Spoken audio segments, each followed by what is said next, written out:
Bienvenidos todos, muy buenos días. Yo soy Anderson Buscán desde el Sur en Coffee de la Plaza Foch y esto es News en Coffee, el programa de entrevistas de La Posta para revisar la coyuntura política y la actualidad nacional. Hoy, miércoles 29 de agosto, revisamos los hechos en caliente.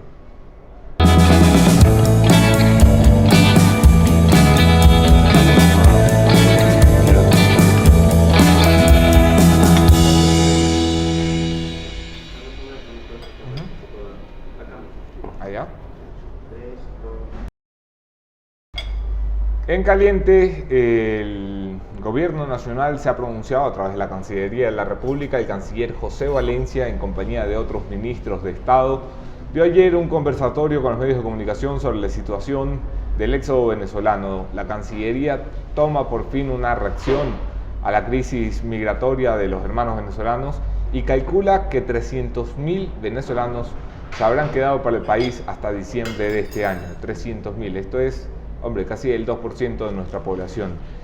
La salida, ¿cuál es la salida? ¿Cuál es el plan que tienen? Pues todavía no tienen, esa es la verdad.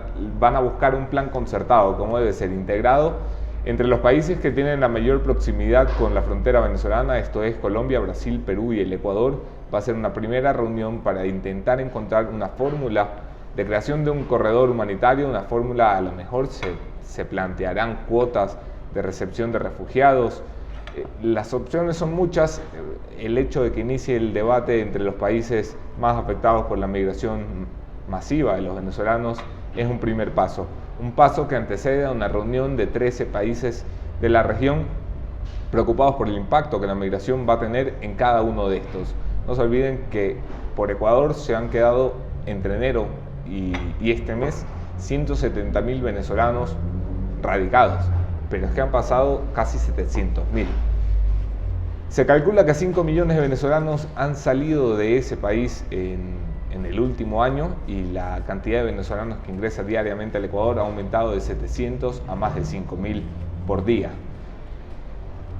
Ayer tuvimos un testimonio de una de las personas que se ha caminado Colombia entera para llegar al Ecuador con su familia y bueno, esperamos que el gobierno tenga la capacidad de reaccionar a una crisis de esta magnitud. Mientras todo esto pasa en la política exterior, aquí, puertas adentro, el país sigue pendiente del efecto que tendrán las medidas económicas y para revisarlas a profundidad tengo el gusto de contar esta mañana con el economista Mauricio Pozo, exministro de Finanzas.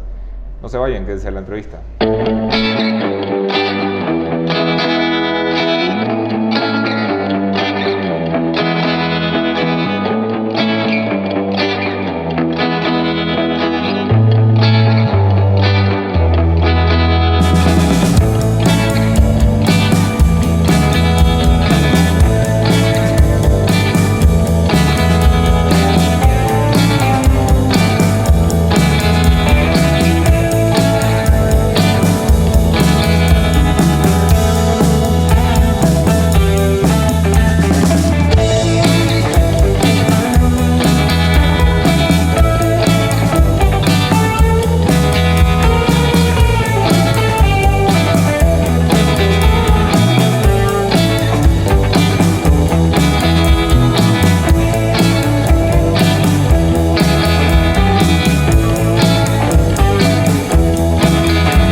Bienvenidos todos, gracias por quedarse en la entrevista. Yo soy Anderson Buscán en todas las redes, podemos seguir allí la conversación. Gracias por suscribirse a los canales de La Posta y gracias especialísimas a Hyundai y Sur Coffee, patrocinadores de este espacio de periodismo independiente. Bienvenido, economista Mauricio Pozo, qué gusto tenerlo de nuevo en este programa. Muchas gracias, Anderson, y muchas gracias por el delicioso desayuno que tengo. Es la única forma de traerlo al programa, ¿no? No necesariamente, no necesariamente. Mauricio, diagnóstico de la economía. La economía en este país está jodida, estamos en crisis, estamos en recesión, estamos en recuperación, estamos en un proceso de buscar una salida al hueco. ¿Cómo la defines en pocas palabras? Creo que la situación en general no es muy distinta a lo que fue hace un año y medio atrás. Los grandes problemas persisten, el sobreendeudamiento, un país que no crece, un país que tiene ya 11 meses con deflación, con caída de precios, sin inversión extranjera suficiente, con problemas de financiamiento, con debilidad de las reservas internacionales, una pobreza que dejó de caer, que sigue estancada. Esa fotografía sigue siendo la misma. Sin embargo, en el último, yo diría, trimestre, un poco más, se han adoptado algunas decisiones que a mi criterio sí le cambian de norte a lo que se venía aplicando los no 10 sino 11 años anteriores. Lógico. El primer año del actual gobierno y los 10 años de Correa. El primer año que fue de prueba y error con los ministros de Economía. De alguna manera sí, yo creo que continuaron la misma tónica anterior, mantuvieron un proceso de tapar los huecos con deuda y ocultar los problemas de fondo de esa manera, hasta que se cambió el ministro de Economía, se nombra a Richard Martínez, a mi criterio un buen técnico, un buen profesional, que le da un cambio de timón a la dirección de la política económica, y una de sus primeras actuaciones se expresa en la ley que se aprobó hace poco, una ley que incorpora principios que estuvieron olvidados en el Ecuador durante muchos años. Una ley que le dice al país básicamente que quiere devolverle el protagonismo al sector privado. Sí, pero pone sobre la mesa temas que no estuvieron presentes. Habla de que hay necesidad de un equilibrio fiscal, habla que hay que ahorrar si mañana hay ingresos extraordinarios, incorpora principios como, por ejemplo, reducción impositiva en algunos temas como el ISD, incentivos para la producción, etcétera. Entonces, sí le da un cambio de timón, un cambio de dirección a la política económica, con algunos problemas sin duda. Creo que es una ley todavía muy incompleta, descansa mucho en el reglamento, y eso es malo en el sentido de que un reglamento es fácilmente modificable por voluntad presidencial. Una ley es más complicada, y tiene que ser completada con otras acciones. Pero sin duda hay un cambio de dirección, que eso me parece rescatable. La semana pasada el gobierno nacional sorprendió al país con una serie de medidas económicas que venían trabajándose en los pasillos de la política y de Carondelet y del Ministerio de Finanzas. La mayoría de reacciones a estas medidas económicas fueron muy parecidas a la ley de fomento productivo que se aprobó en la Asamblea Nacional recientemente. Son buenas, pero insuficientes. ¿Usted está de ese lado de las reacciones? Bueno, para darle continuidad a la situación, después de la ley que estábamos conversando, viene el tema de estas medidas. Estas medidas incorporan también aspectos que son importantes, como es buscar reducir el gasto público. Se habla de fusiones de entidades, se habla de eliminación de ministerios, se habla de regular el tema salarial en algunas instancias, gastos que pueden tener algunos funcionarios, venta de activos como son vehículos, todo eso de alguna manera en la dirección correcta.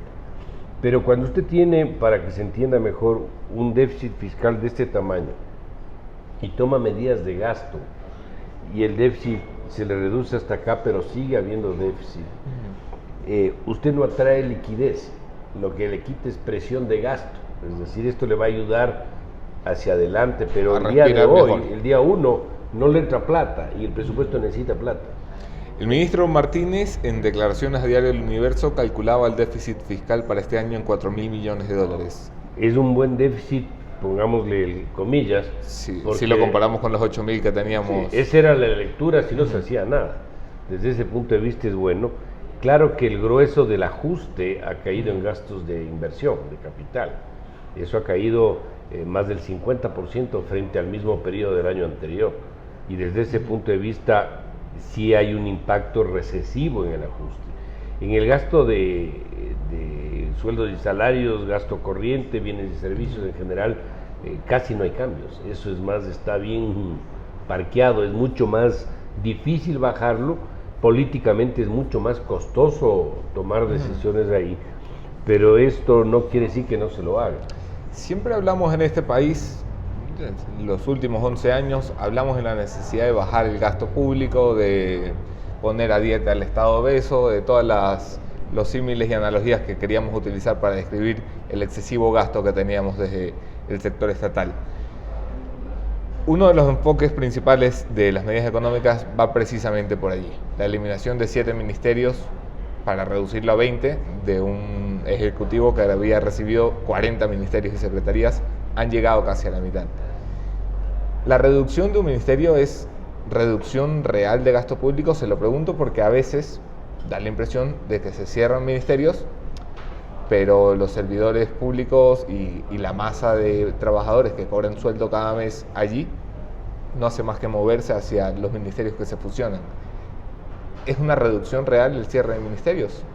Eso no se verá sino cuando lleguen las cifras de los procesos terminados, de la fusión o la eliminación. Porque en caso contrario, usted tiene un Ministerio de Industrias por acá y un Ministerio de Comercio por acá. Y ahora se llama Industrias y Comercio, pero el gasto es igual, en cuyo caso no habremos ganado nada. Esto se verá posteriormente, no se conoce cuál es el proceso. Yo he hecho algunos números asumiendo que el 50% de los empleados de las dos instituciones salen. Okay. Y eso he hecho también con las otras que toman decisiones. Y los valores de ahorro no son tan grandes.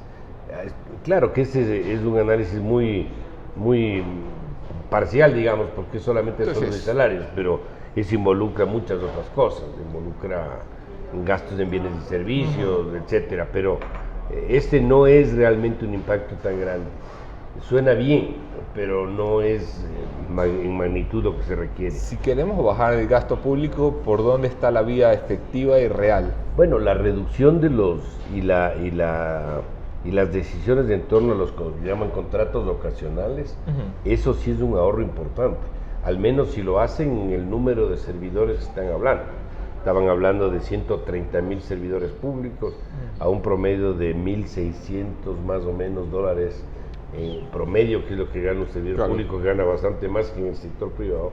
Es sin duda un ahorro de unos 1.500 millones de dólares, pero lo más probable es que esto se dé no de una sola, sino se produzca un par de años, digamos, tal vez. O sea, la idea es que mientras vayan caducando los contratos, pues no se renueven. No se renuevan o entran a concurso y ahí pueden tener armas de poner un poquito más exigente el concurso y de esta manera ir regulando el proceso. Pero más allá de eso, lo que quería decirles es, por ejemplo, se anuncia la venta de los vehículos. Son 1.000 vehículos que dicen que se va a vender. El sector público necesita 60,000 vehículos. ¿Necesita? Perdón, tiene 60,000 vehículos y necesita sobre esa base tomar una decisión. Esto parece un tema marginal, pero no es tan marginal. O sea, existe un gasto asociado muy grande, porque un vehículo es chofer, es seguro, es mantenimiento, o sea, es un tema grande. Por otro lado, las cifras que da el gobierno para el periodo 2018-2021, ahí muestra que el gasto público en el presupuesto en relación al PIB no se mueve. Es decir, no hay cambios, el gasto corriente está prácticamente plano y el gasto de capital de igual manera. ¿Cómo es posible eso? ¿Por qué baja el déficit? ¿Cómo es posible? Porque sube el ingreso petrolero. ¿Y de dónde viene el ingreso petrolero? Porque están trabajando por un incremento de la producción de petróleo de 540 a 700,000 barriles.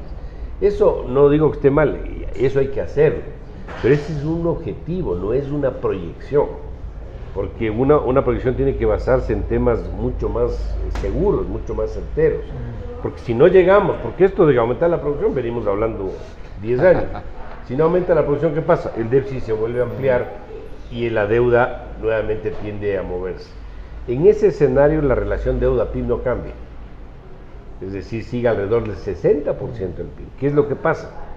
Que el país, y a eso quería llegar, el país con las decisiones adoptadas, siendo en la dirección correcta, cambiándole de norte, carecen de la profundidad necesaria, de la magnitud necesaria para poder ser sujetos de un apoyo internacional.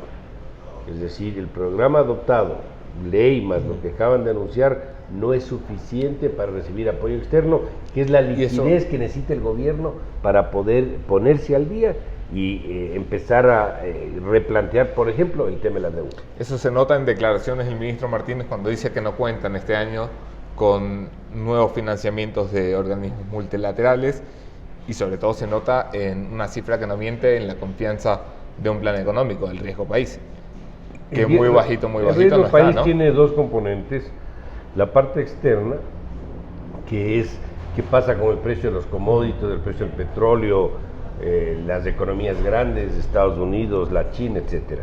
Pero tiene un componente interno, que es la voluntad de pago de la deuda y la capacidad de pago.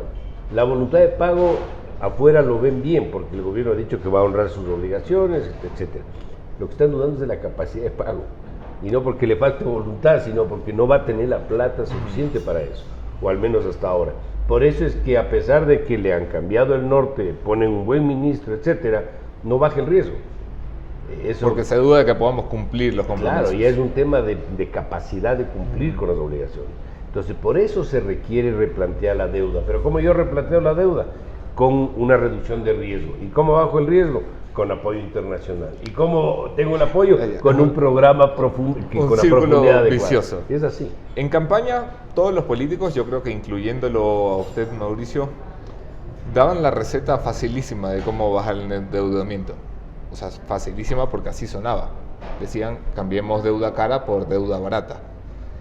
Eso, bueno, yo siempre expliqué cómo hacerlo. Eso pasado ya la campaña no suena tan facilito. No es fácil, como pero se dice. sí existe la forma de hacerlo. Yo le voy a decir cuál es mi lectura del tema. Okay.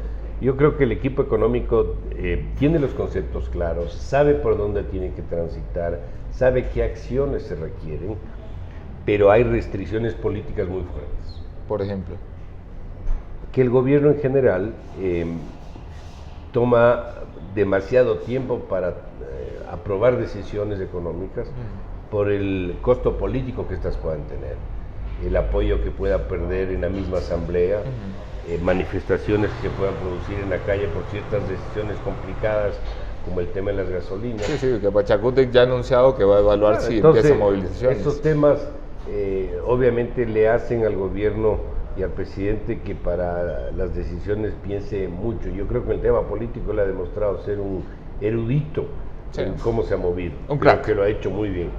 Pero en el tema económico, sin que esté mal, sin que haya hecho lo mismo, porque sí le cambió de dirección, como explico, está muy tenue a mi criterio. El gradualismo es una forma de manejar una situación de coyuntura económica con decisiones que usted adopta a lo largo del tiempo, pero en las magnitudes adecuadas. No, el gradualismo no tiene que ver con un programa medio tibio, pongámoslo así. ¿Y por qué razón? Porque yo ponía el otro día un ejemplo: si yo me quiero ir de Quito a Ambato, tomo la Panamericana Sur y tomo el vehículo y voy a 20 kilómetros por hora, sí voy a llegar a Ambato, pero me va a demorar unas 8 horas. Puedo irme a la misma ciudad a 80 kilómetros por hora. Y si me llamaron porque hay un familiar enfermo, puede ser que si me demoro 8 horas ya el enfermo se murió. Entonces, en economía usted no puede errar en la magnitud, porque los impactos que está buscando, los efectos, probablemente o se diluyan o no lleguen. Y el eso gobierno también está le rebota errando al en eso. gobierno. Y eso le rebota al gobierno porque no tiene el apoyo que debería tener. El gobierno está errando en los tiempos.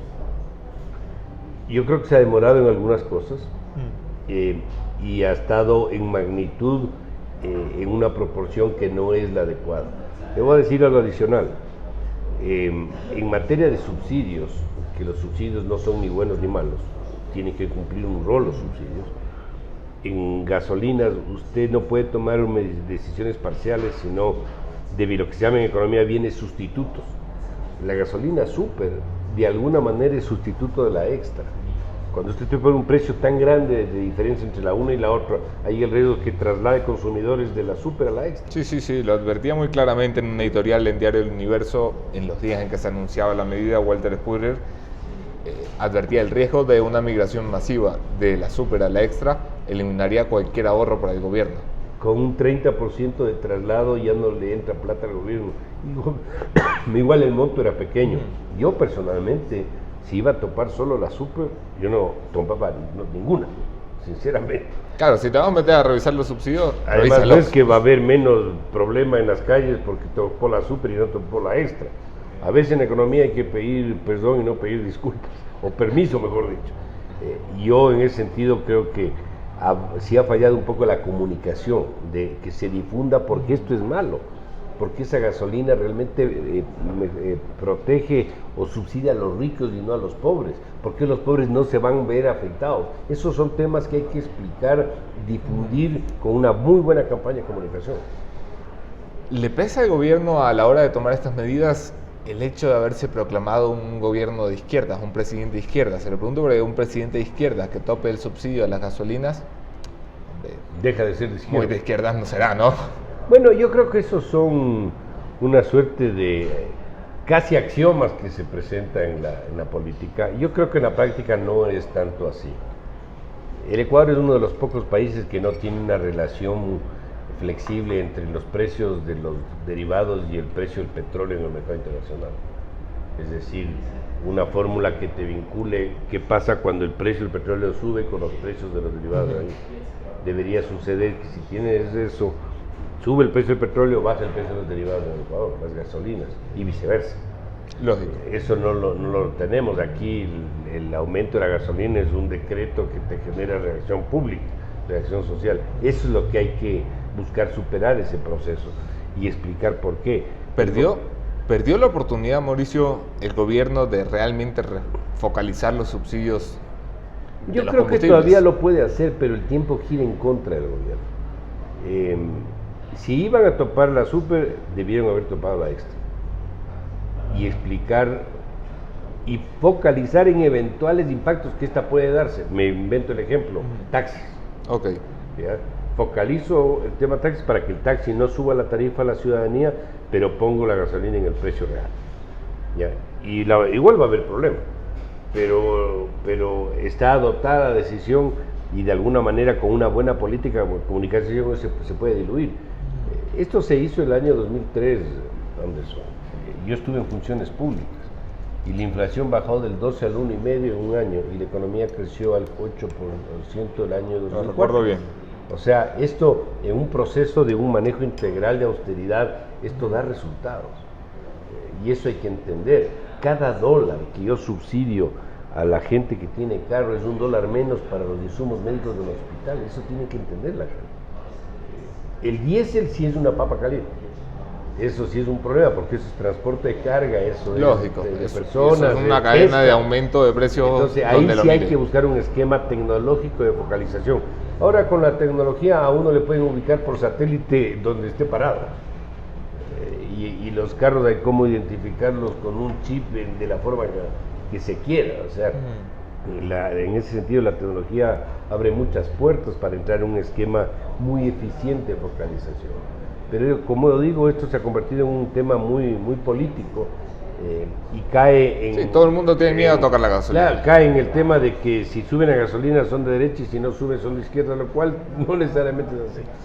Empresas públicas, que es otro de los puntos contemplados en las medidas económicas y más allá de las medidas económicas. ¿A qué voy? Es una corriente creciente en las facciones de gobierno, de poder dentro del gobierno, que las empresas públicas nos están haciendo perder plata, que estarían mejor concesionadas, privatizadas o con la figura que quisieran, pero manejadas desde el sector privado siempre y cuando el Estado tenga ingresos a partir del funcionamiento correcto de estas empresas.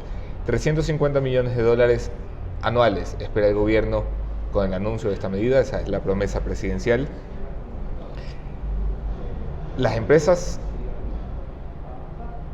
deben, bueno, primero distingamos las empresas públicas porque parece que fueran un solo paquete, hay unas que funcionan, hay otras TAME, hay otras que no funcionan y está TAME.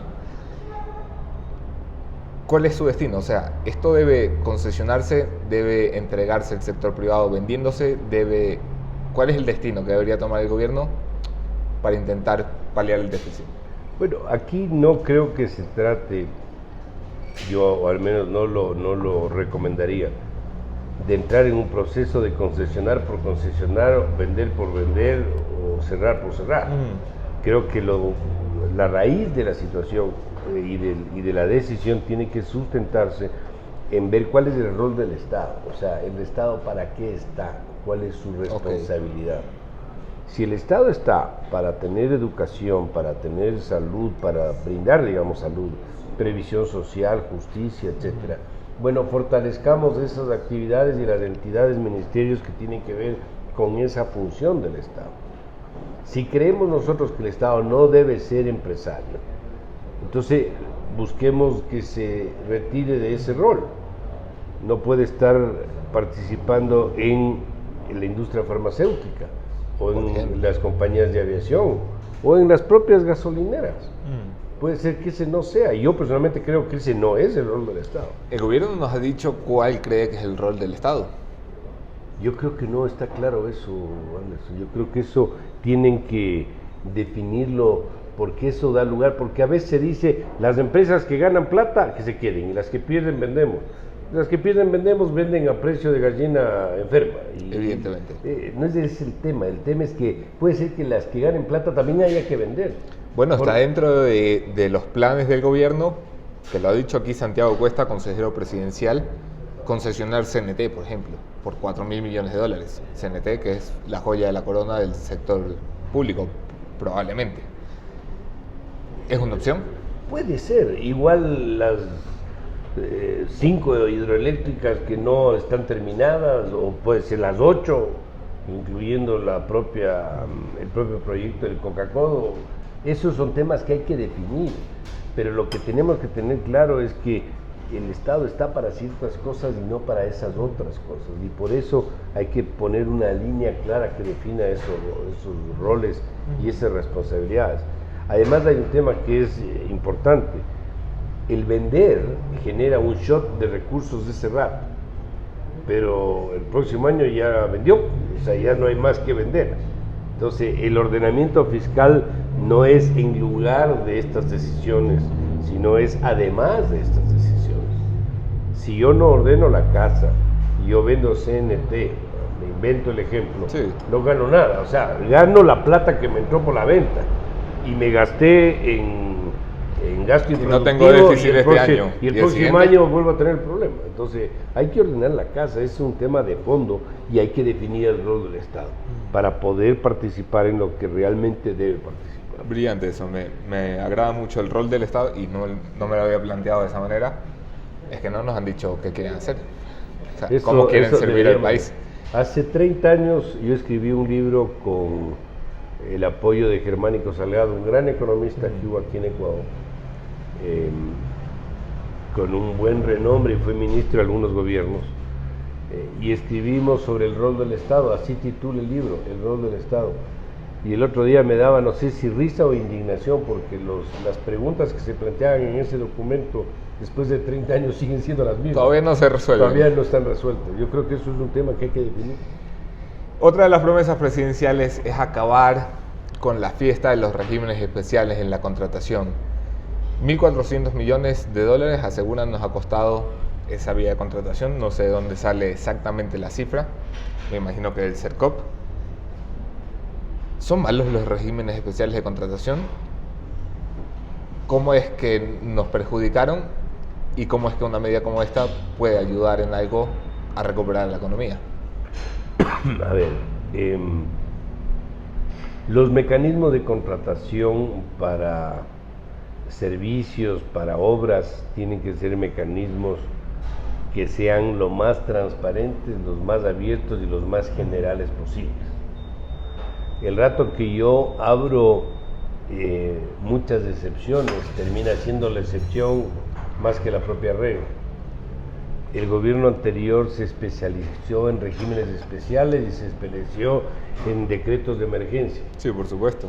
Los decretos y de los emergencia, porcentajes que había detrás de cada especialización. Y eso da espacio para muchas cosas. Preguntémosle a Jorge Glass. Así es, hay muchos requisitos que se levantan, hay prerequisitos de informes que ya no hay, es decir, pongámoslo en palabras sencillas, da espacio para asignaciones de dedo. Perdón. Y esa asignación a dedo, obviamente, es un germen para producir corrupción.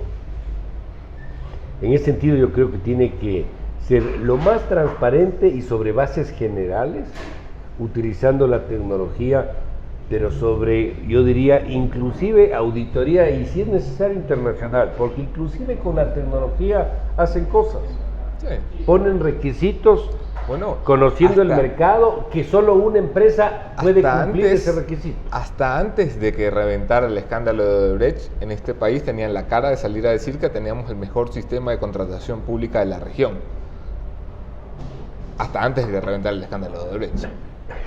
A mí me causa, no sé si indignación también, pensar que el tema de corrupción se empieza a destapar por temas externos. No es porque aquí nuestras autoridades han abierto la caja de Pandora. Aquí se ha dado porque se estalló lo del Panama Papers y porque ocurrió lo que ocurrió en el Brasil con Odebrecht. O sea, parece que las autoridades de justicia son las de otros países y no las nuestras, Sí, bueno. lamentablemente. Pero sí, eso es uno de los ejemplos de que el sistema de asignación no era el mejor, no era eficiente sin duda alguna. Inyecciones de financiamiento desde la banca pública, 1.300 millones de dólares para reactivar el crecimiento económico, la mayor parte de esa, 800 millones, si la memoria no me falla, destinados al sector de la construcción, a ver si la que fue la industria más bollante y creciente de este país vuelve a recuperarse algún día. Primero lo primero, 1.300 millones suena un carajal de plata. ¿De qué depende que eso funcione? ¿De qué depende de que esa inyección de plata a la economía realmente funcione? Esos recursos no vienen del presupuesto del Estado, esos recursos vienen de la propia liquidez de la banca pública. La banca pública presta en función de los créditos que recupera Ok. y de los depósitos que recibe. En la medida que los depósitos existan y los créditos que coloca recupere, tendrá liquidez para poder seguir prestando, en este caso, para estos sectores. La banca pública es un actor importante, pero su rol sigue siendo pequeño para el total del sistema financiero. ¿Esto qué significa? Que si yo quiero reactivar la economía estimulando a través de la banca pública el crédito, va a ayudar, pero nunca va a ser suficiente.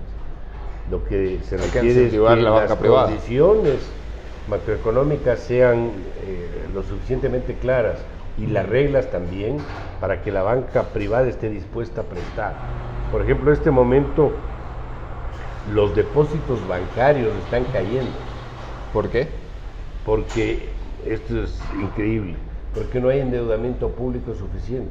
El Estado se endeudaba, gastaba, y como el dinero es fungible, eso Claro. circula, entra a los bancos y los bancos reciben depósitos y con eso pueden prestar.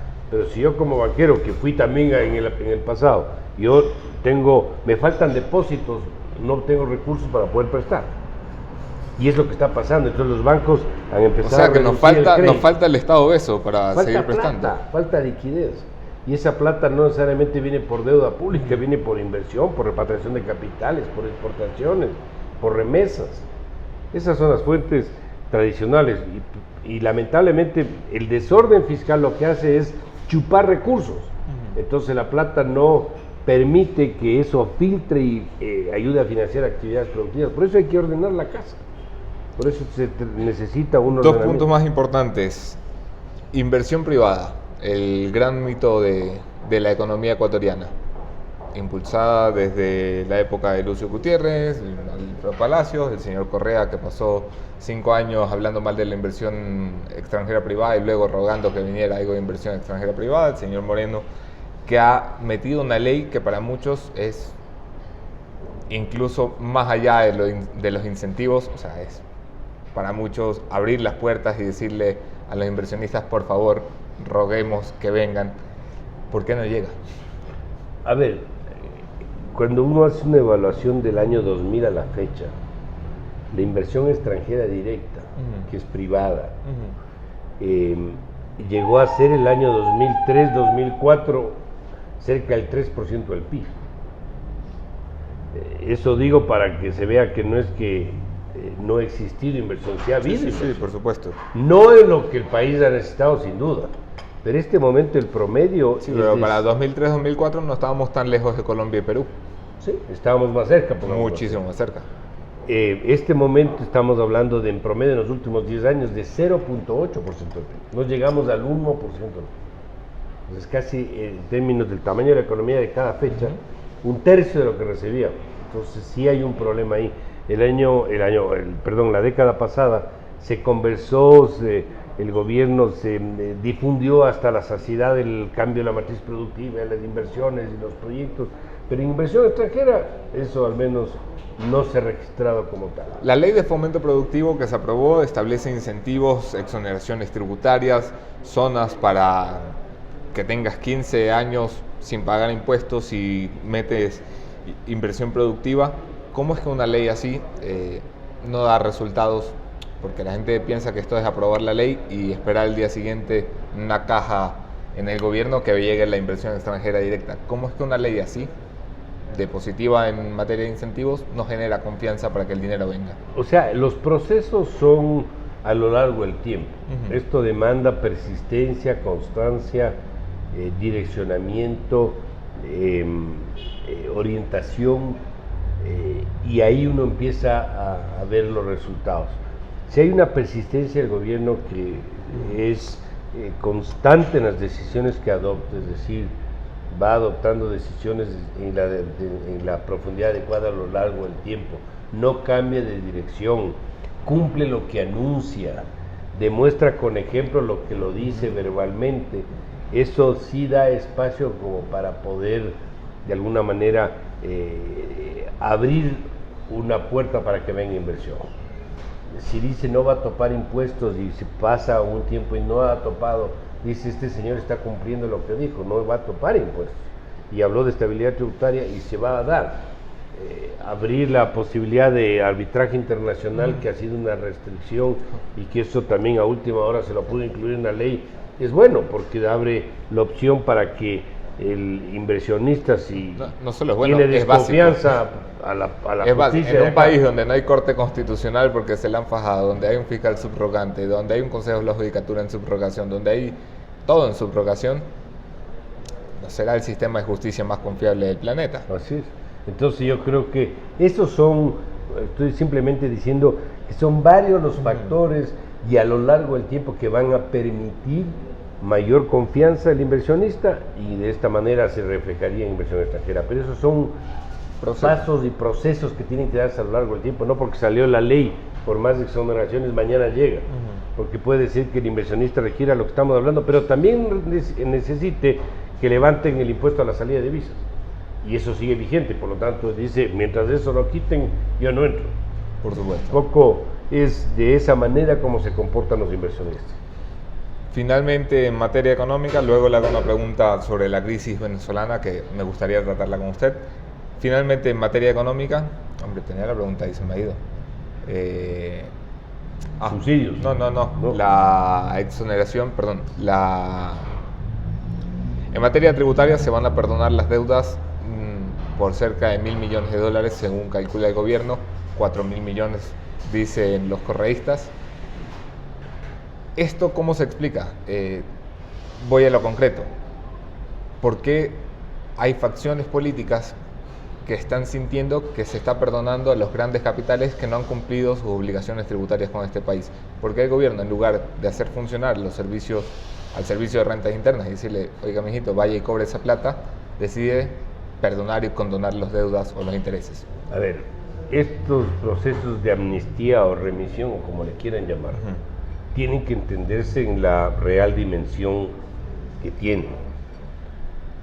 Yo puedo como privado, sea persona o sea empresa, porque en la ley no es que les dicen solo las grandes empresas, está abierto para todos. Sí, evidentemente. Lo que pasa es que una discusión de 10 millones sí da, por la magnitud, la posibilidad de ir a discutir, pero si yo estoy en una discusión por una multa de tránsito, capaz me cuesta más moverme allá o pagar el abogado que pagar la deuda, digamos. Pero lo que voy es, yo puede ser que considere que técnicamente el SRI me está cobrando algo que no debe cobrarme y por lo tanto yo entro en una disputa con el SRI, un litigio con el SRI. No es necesariamente porque yo soy un evasor de impuestos. Entonces no partamos del criterio de que todos los que se pueden acoger o los que entrarían son evasores de impuestos, eso no es correcto. Pero también puede ser que yo me hice el vivo y me encontró el SRI y me cayó la glosa y tengo que pagar. Lo que estoy tratando de decir es que no hay cómo generalizar sobre eso, primero. Segundo, si eso estaba en disputa, ¿quién garantiza que todos esos fallos iba a ganar el Estado? Porque el hacer los números dicen el Estado está dejando de percibir. Esto es bajo el supuesto que el Estado iba a ganar toditos los procesos. Y eso no necesariamente va a ser así. Tercero, asumamos que el Estado gana todito, lo cual es imposible, pero asumamos que gane todo. ¿Quién cobra? ¿Cuánto se va a demorar en pagar, en recuperar esa plata? ¿5 años? ¿10 años? Sobre todo si va al tribunal fiscal. Puede ser plazo largo. Los problemas fiscales del presupuesto son mañana. Son todos los meses que hay que pagar insumos médicos, material didáctico para las escuelas, transferencias a los municipios y prefecturas, sueldos y salarios, deuda pública. Eso no puede esperar, no es que va a decir, déjeme nomás cobre a los que deben y cuando me paguen, hasta eso se muere la gente. Entonces no hay cómo, eso no hay cómo hacer. Entonces, comparar una cosa con la otra no hay cómo comparar. Ahora bien, esta tiene que ser una decisión aislada, no puede ser una decisión recurrente. Pero bueno, es la tercera remisión tributaria. Pero es otro gobierno, es otro gobierno. No es que a mí me encanta la medida, pero la entiendo. O sea, no creo que es la medida más aventurada que puede haber, pero la entiendo. Es una forma de... ¿Y tiene un afán netamente recaudatorio? Sí, es netamente recaudatorio. Y sobre esa base se tiene que pensar. Se lo hizo, como usted bien menciona, hace poco, en el 2015 creo que fue. Sí, por supuesto. Pero este es otro gobierno. O sea, si yo fuera el presidente también, ¿qué digo? Me dejaron las cosas como me dejaron. No me critiquen porque el otro hizo algo similar. O sea, me toca hacer lo que tengo que hacer. Pregunta final. La crisis venezolana ha abierto mucho debate en la capacidad que tiene un país como el Ecuador, con un déficit enorme, con problemas de deuda, con problemas de empleo, con pobreza estancada al nivel de reducción que tenía. ¿Qué tanto puede acoger el Ecuador y qué tanto puede hacer? Si nos han caído en 8 meses 170.000 personas a quedarse a vivir en el Ecuador, y el gobierno estima que a final de año serán 300.000 personas, el 2% de la población de este país, está en capacidades del Ecuador de integrar a estos migrantes al sistema productivo, al sistema laboral.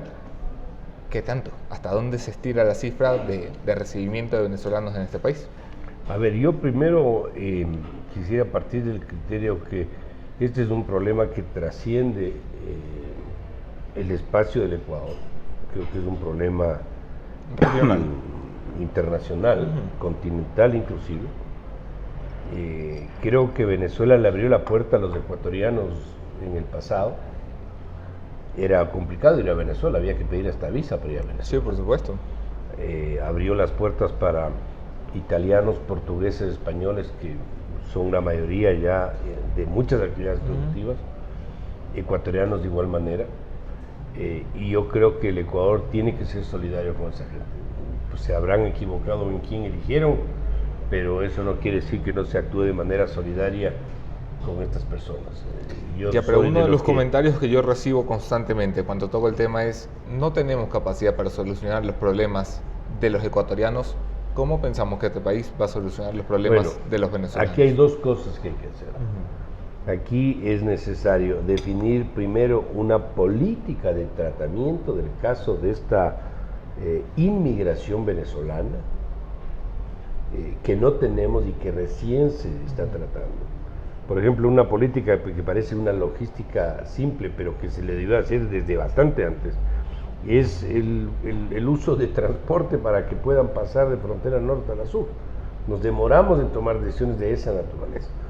Pero los temas que pueden, por ejemplo, buscar resolverse, por ejemplo, en materia de empleo, porque esta gente viene a trabajar y a generar algún tipo de ingreso, es con o sin venezolanos.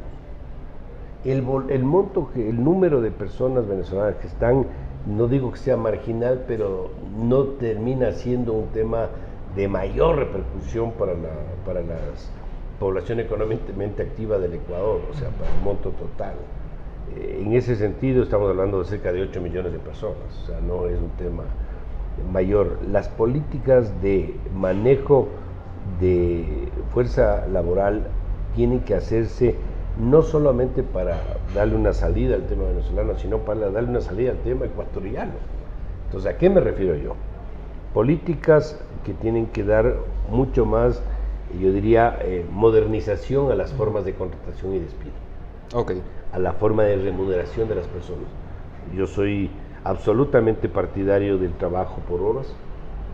Eso facilita la contratación, por supuesto, reduce los costos y se adapta a los ciclos productivos. La agricultura no es que tiene la producción lineal todo el año, hay meses que producen más y menos.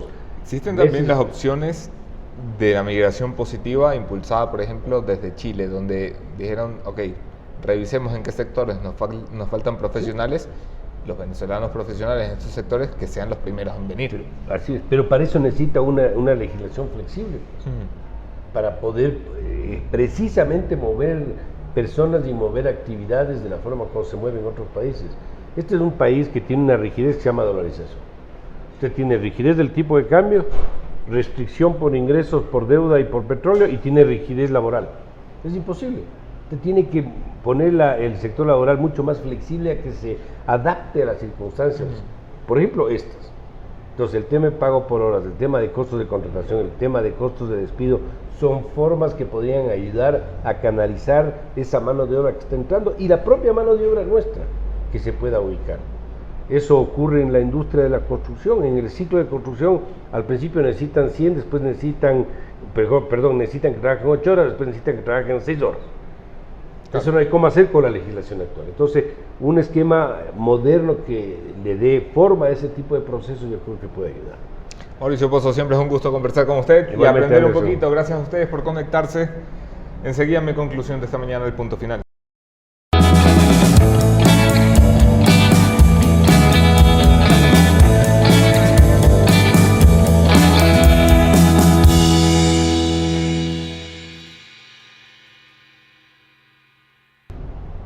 Un gobierno que toma las medidas correctas en tiempos incorrectos es un gobierno que falla. Y le pasa a menudo al presidente Moreno y a su equipo de trabajo en el gabinete. Le pasa en política, donde tardaron para deshacerse o desechar los malos elementos del gobierno. Le pasa en la economía, donde tardaron un año en encontrar un ministro que funcionara. Y tardaron un año y medio en presentarle a este país, al menos, propuestas de hacia dónde vamos. Le pasa también en política exterior, donde Cancillería va de tumbo en tumbo, reaccionando a una crisis que se viene anticipando desde hace un año. Está bien que tomen las medidas correctas, estaría mucho mejor que las tomaran a tiempo. Ustedes no imponen los tiempos de la historia. No fallen. Nos vemos aquí mañana, otro tema, otro entrevistado, mismo entrevistador. Soy Anderson Buscán y me acompañará el mismísimo ministro de Finanzas, Richard Martínez. Espero sus preguntas.